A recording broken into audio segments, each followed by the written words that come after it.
racing this Ferrari. The maintenance on this car to make it be able to race at a high level and to perform well would be expensive, one, and two, it has to be consistent. Some of the challenges I would say sometimes I would face is just sometimes I can't get the maintenance that I need as much as I need it.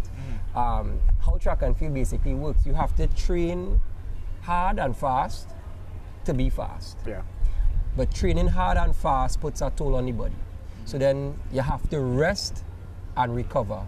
And rest and recovery from chiropractors, from massage therapists, sometimes you might have doctor visits, you might, have all these different things that go into play.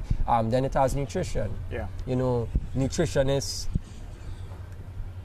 Then you might have nutrition. You might have to go to the nutritionist, make sure you're eating healthy, buy healthy foods, make sure you have healthy supplements, all these different things. So track and field is a sport, you make investments early for an opportunity to cash out on the back end. But it's not guaranteed. It's not guaranteed. But let's talk about this, because you live Point Fortin. But if you want a decent or the best training facilities to train, you have to come to Port of Spain, right? I mean, yes, there is the Mario Amjan, yes, there is Kufa, but I think we all know that the facilities there is not up to standard.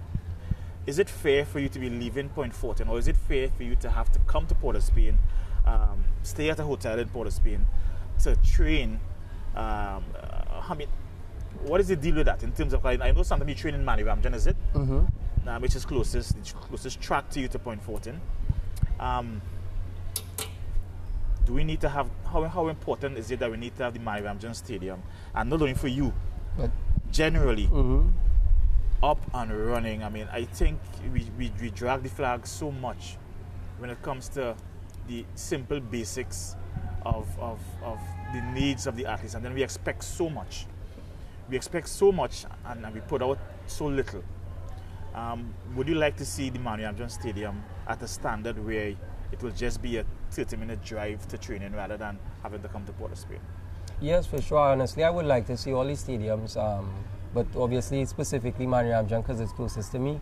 But I would like to see all these stadiums at a level where high competition would be facilitated, where the gyms and everything is, up to mark in terms of the science and the technology that they have today. A lot of our athletes suffer from lack of, facilities. It's difficult, but once again, we are in a sport where it's held to the highest level, but we have some of the most challenges in sports. I think it's about time. Some of these stadiums haven't been fixed or refurbished in years, and it's not that it's not in use, because every day there's athletes training in these stadiums, so I think it's important for sport, and I think we need to maximize sport in Trinidad and Tobago as best as possible, because it's a way for a lot of the youth in Trinidad and Tobago to find a means of something else to do, to occupy their time. So outside of physical activity, you're giving the younger generation and the youth of Trinidad and Tobago something to do with their spare time. Are you excited about any young athlete upcoming now in Trinidad and Tobago, whether male or female? I'm not too sure how in tune you are with the youngsters, but are there any that you're really excited about, and you can say probably we can look forward to these persons? I have a few actually, and forgive me anybody watching if I forgot the name, but Alex C. Prasad is definitely one I look up to. I would say, for not being a medalist at the Carifta, I'm definitely tuned in to see how he does, because I think he looks like he has what it takes to, be a really great athlete. Dylan Woodruff, obviously, he has that tenacity. He looks like he'll dig deep to be successful in any event that he chooses. Janae Digans is a great, exceptional jumper. Likewise, Gianna Paul and Michelle Bond also. Also a Carifta medalist, and she did well. Deshaun Cole. Recently, I wish he had this form at the Carifta Games, but recently he ran 20 points, and he also ran 46.80, I believe. So he's rolling into form in the right time. I just wish he had it a little bit earlier. Deshaun Lizama, he was third at the Carifta Games, and it was an exceptional performance, I think. Guys, as we wrap things up with the conversation with the athlete, of course, Jerome Richards, a wonderful conversation thus far. And as we wrap things up, we get ready for this weekend, the national trials, National Open Championships at the Hazelgrove Stadium. And we want to encourage each and every one of you to head on down, support the athlete. I'm being realistic. Let's fill out the covered stands. Jerome, let's follow at least the covered stands. At least the covered stands. At least the covered stands we saw for the football. I mean, the stadium was filled to capacity, 25,000 plus for the game against St. Kitts. And we're just asking, follow the covered stands. The athletes really perform well, better when that crowd is behind them. It drives them. And this is something that we see regionally, internationally. And I think that's one of we've been dropping that ball in terms of the support of our athletes, not just last year, but over a number of years. And as Jerome would have rightfully mentioned, track and field has been one of the most successful sports in Trinidad and Tobago. And yet still, it continues to be the bastard child, if you allow me to say that. So Jerome, we want to just, in closing, say that we are very proud and we appreciate everything that you have done for Trinidad and Tobago. You continue to fly the flag. You continue to represent yourself, your family. You continue to be that brand for track in Trinidad and Tobago. Over the years, from Hazley Crawford to Atto Golden to Richard Thompson, Keston Bledman. And oh, how I miss us having one of those 100-meter sprinters. I mean, no one has really yet. You mentioned Woodruff earlier, and I think the country is dying to see fresh, new talent in the 100-meter pool for the men. Jamaica and other countries are doing this thing, recruiting athletes of the parentage and so forth. Is that a thing that Trinidad can do? Could we possibly look outside of Trinidad for children, persons with parentage to compete for Trinidad and Tobago? Yeah, we actually have Eric Harrison Jr. His parents would be from Trinidad and Tobago, and he would have grown up in the US, but he represents Trinidad and Tobago. So it's something that we definitely do. But I do agree with you. I think it's about time we have someone represent well in the 100 meters, because we had such rich history. Keston, Richard, Mark, Emmanuel, Rondell Sorello. We had such rich history.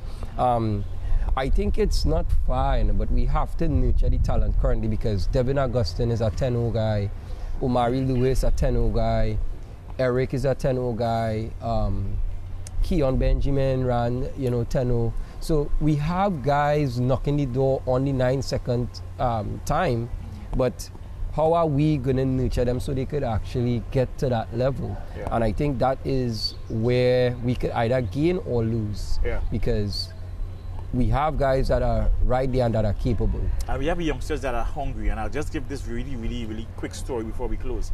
A couple of weeks ago, there was a development meet at the stadium, and I was part of the medal distribution team for that meet.